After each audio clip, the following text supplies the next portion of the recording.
and welcome to Enquire to Choir. My name is Eva and I'm here to help you, fellow choir people.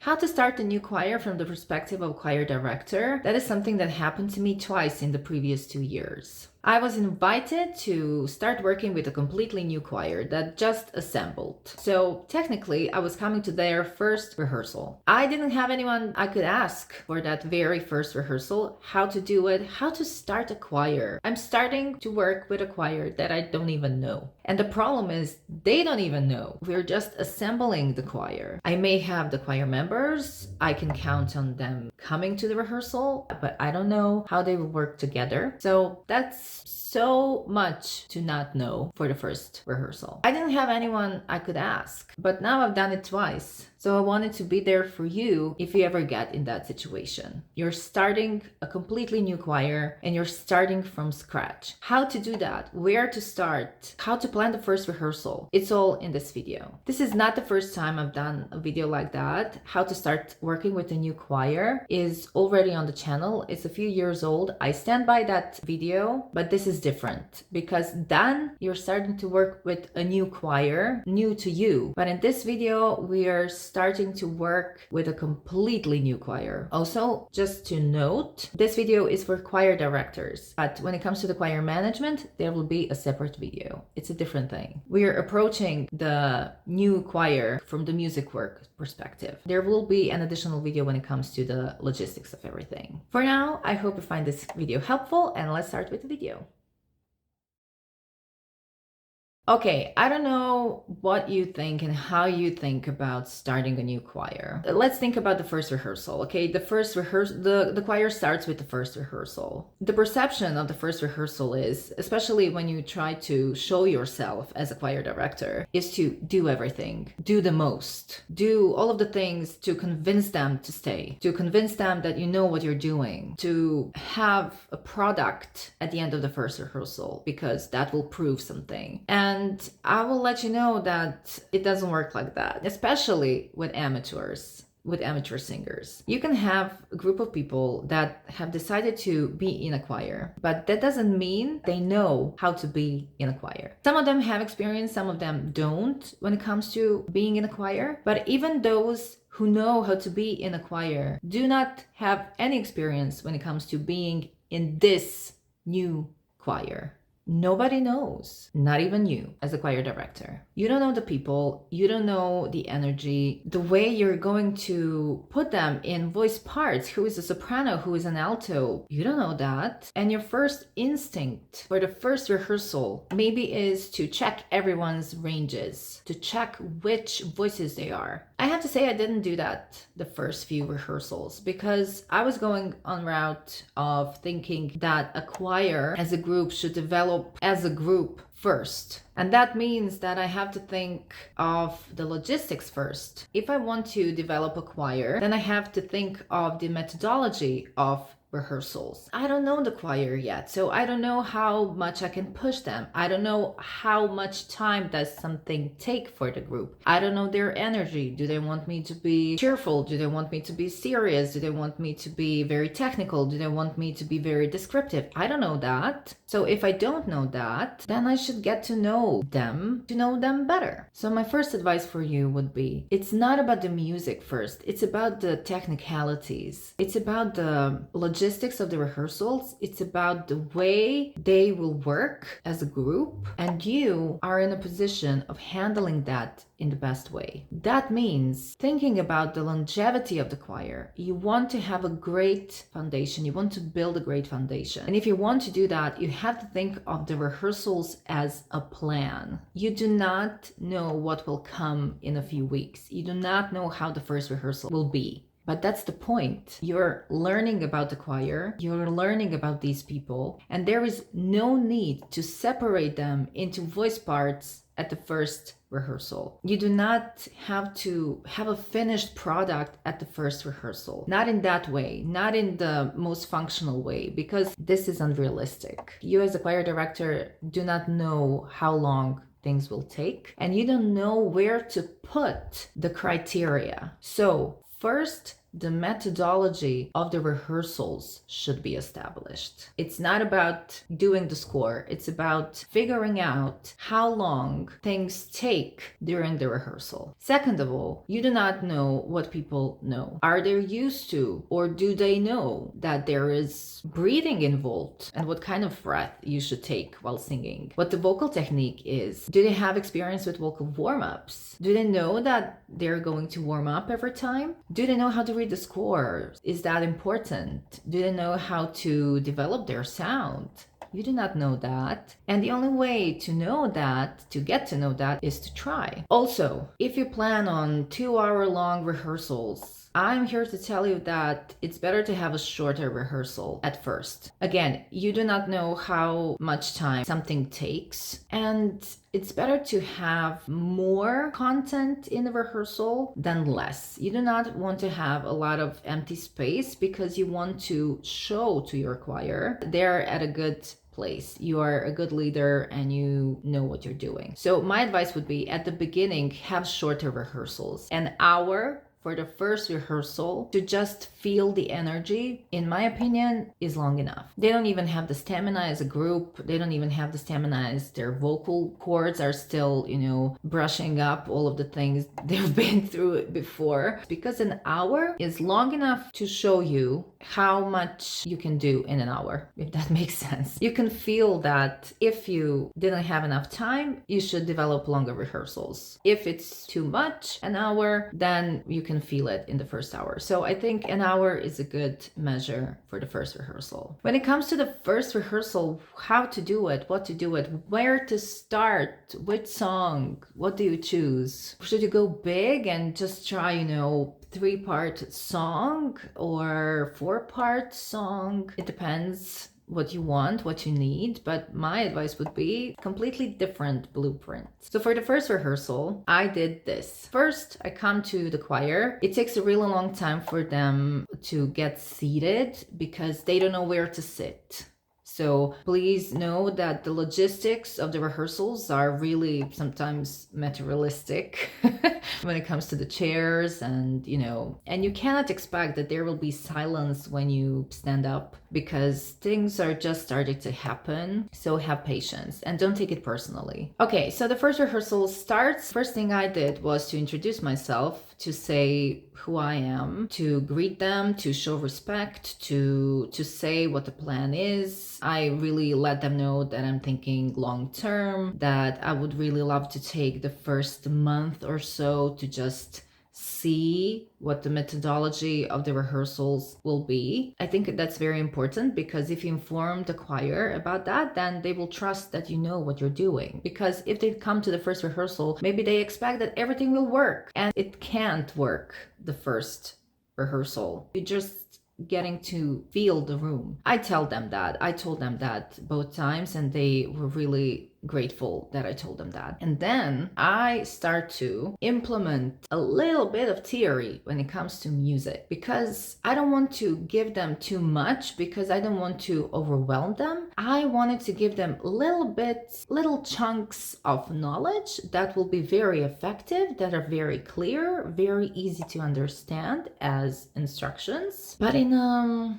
pop culture way, if that makes sense. I didn't want to bother them. I didn't want to overburden them, but I wanted to push them a bit because we are working on a choir sound. So I gave a short introduction when it comes to the breath. I say we breathe from the belly. This is something we will work on. This is a technique. Please don't be bothered if you can't do this immediately. This is just to show what our intention is. I showed how to take a breath. If you're unfamiliar with that, there is a video here on the channel, breathing technique and vocal technique in general, so you can find that on the channel. But I told them that because I wanted to start things right. I didn't want them to just try and then me to correct it. I wanted to start from the very beginning and just the first breath to be, if not the correct breath, then for it to be a well-intentioned breath was good enough for me. Then, after taking the first breath, I did just one breathing exercise. Just one. I didn't want to overwhelm them. I don't need them to be perfect. I needed to get to know them. So after talking about the breath, I gave them one breathing exercise. And that is just, counting the seconds to inhale, counting the seconds to stop, and counting the seconds to exhale by pushing the air out of the mouth with an open mouth. And it worked well because I made them sync up with each other at least a little bit, because syncing up in choir sound in singing is about the breath, taking the breath in a synced up way. When we developed the first breath, then I gave them a single tone. I think it was a C or a D, and I told them to take the breath, stop, and then to sing the note in unison. Going really simple with a single note is very effective because you can hear so much when it comes to what you have in front of you, what kind of singers they are. Did you get the single tone or did you get something off key? Can you hear where the problems are? Can you hear if somebody started wrong but then synced up with everyone? You can really hear a lot from that single tone in unison. To take a simple productive breath and to sing the same tone as a group is something that is not very easy to do, and it tells you so much. It tells you so much. It gives you so much information that I strongly advise you to do that. After that, I gave them one vocal warm-up. Just one. It was different for the two choirs that I had first rehearsals with. It was different because I had, 10 vocal warm-ups ready. And then when I heard the first breath, the first tone in unison, I chose what the best vocal warm-up could be. There is a video here on the channel about vocal warm-ups and what do they do, specific ones, so you can check out that video if you're unfamiliar. But my advice would be go simple. Different vowels on the same tone, everybody, is something that is good. I think the strong point is it's better to go simpler at the beginning and then to develop than just to assume that they know better than they know and you have to back off a bit. One vocal warm-up. I wanted to show them what the methodology of the rehearsal is, the structure of the rehearsal is, and I managed to give them that, but I didn't bother them with the 20-minute warm-up. I just gave them one breathing exercise and one vocal warm-up exercise. And then I think it's important to do a song, do a score, a piece, but do not go, in my opinion, very complicated. It should be something they already know, something catchy, something very easy to learn in a single rehearsal, because the first rehearsal is first impression. If they feel like they're able to finish the whole song in a single rehearsal, they will be very motivated. So it works in your favor. You don't even have to have the scores. You can just have the lyric. It doesn't have to be anything that will be in your repertoire in the future. It can be a pop song, a really popular gospel song, but the point is to get them to learn it together, because learning the score as a group is something that takes time to learn, to feel. Working with a simple song, just the lyrics maybe without any scores, is something I would advise you, because if you don't have the scores, then there is no opportunity to discuss certain music things. And the point of the first rehearsal is to learn the song, but to, sing in unison and to get the rhythm and the tempo right, because you want them to move as a group when it comes to music. So you have time to work on multi-voice parts, okay? You have that time later. But for the first rehearsal and for the first few rehearsals, just work on that. In unison, just the lyrics and learning by heart, by ear for the first melodies, because you make them listen to each other immediately. It takes the pressure off because there is only one line and they listen to each other and then they start accommodating to each other, which is a natural process that takes place. So a really catchy song, really something simple but effective. And if it's catchy, it's better because then they keep thinking about the choir when the rehearsal is over. So I did that a few times and it just worked beautifully. Everybody was happy and pumped up because when we finished the song, which we managed to do till the end of the rehearsal, they were very happy because they felt like they had, done the professional thing. They worked on their breath, they worked on their vocal warm warm-up and they learn the whole song, and now they can already sing a song as a choir. So simple, effective, go simple. You're just getting to know them and you're just developing the choir sound. So take your time. Maybe you don't have all the time in the world, but you do have a few rehearsals. So just take it slow and build a big, great, stable foundation. Just know for the first rehearsal, one of two things can happen. You either get a whole bunch of people showing up thinking, yeah, choir, cool, I want to do this. Or the second thing that can happen, you get a really low number of singers because all of the others that said they're interested are waiting to hear from other singers what it's like. So they want to know if it's really worth their time. That is very normal. If a lot of people show up, it's completely natural that after a while, even for the next rehearsal, half of them don't show up. That's natural. And if a really small group of people come, it's natural that the number will increase. Fluctuation of the people, of the number of singers, it's very normal for the beginning and later in life of a choir, but especially for the beginning. So don't take it personally. If somebody decides that it's not something they want to pursue and they don't show up for the second rehearsal, of course, maybe it's because you're not someone who impressed them. They don't want to spend their time in your company, and that is hurtful. But you can't be loved by everyone. Okay, we try to be, but the truth is we can't. It can be on a personal matter, but it can be just life. Maybe they thought that by coming to the first rehearsal they will get something else, and then they saw what it's like and they decided and that's fair. It's better to know, it's better to have a clear structure than an imaginary structure. Just know that it's normal. Don't take it personally. Don't think that it's a problem, because developing a new group, a new choir takes time, and the music takes time, and developing the identity of a choir will take time, and the people in the choir management, and you as a choir director will work together, but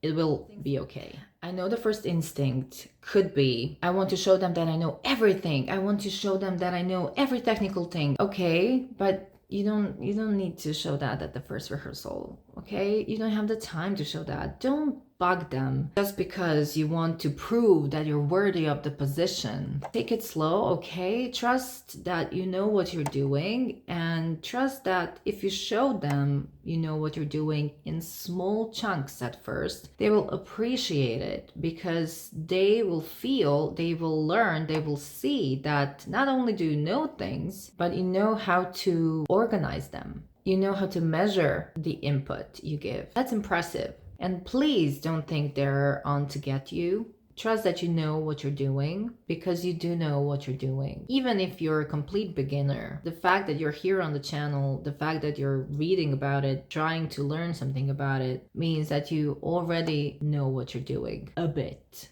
Okay? Trust the process. It'll be okay. You're just starting. I think the last thing I will say is one of the most important things, okay? I suppose you know that when we work with choirs, we're actually working with people, and music is just, a side effect. We're working on music, but we're actually working on people, and the psychology, people skills are very important when it comes to being a choir director, and that's especially at the beginning, because you want to get them. You want to convince them to stay. But in my opinion, that should be done by doing a good job and not by doing this. Not by saying, you better show up the next time, you better work, you're gonna do everything my way.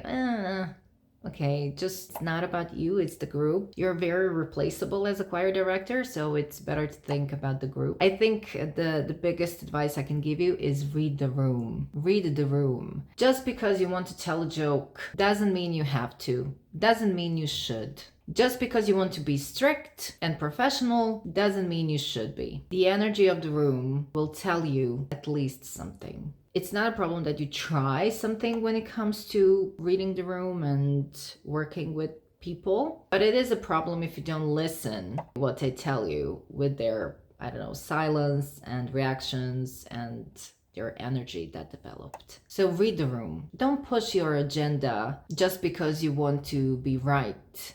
or heard or listened to when it comes to your instructions. It's much more important that you read the room correctly, at least show that you're trying to read the room correctly, because everything will happen if you're in sync with your choir. If you're starting out something from scratch, you have the opportunity to do it right. If you want to build something, you have to have a great foundation, and everything that happens in the first rehearsal, the next few rehearsals, take it as data, and then you can analyze that data and brush up your skills with that particular choir. Good luck with everything. Let me know how it goes. The choir management edition will come up here on the channel, but for now you can do this. If you're scared, if you're weary of the whole process, just think of it this way: you will be a person, a choir director, the choir director who started a choir. You will be the first. It sounds really egotistical, but I don't mean it like that. It's just, you have the opportunity to start something, and you have the opportunity to start it in your own way. That is a privilege, and that is not something you get all the time in life. So take the time and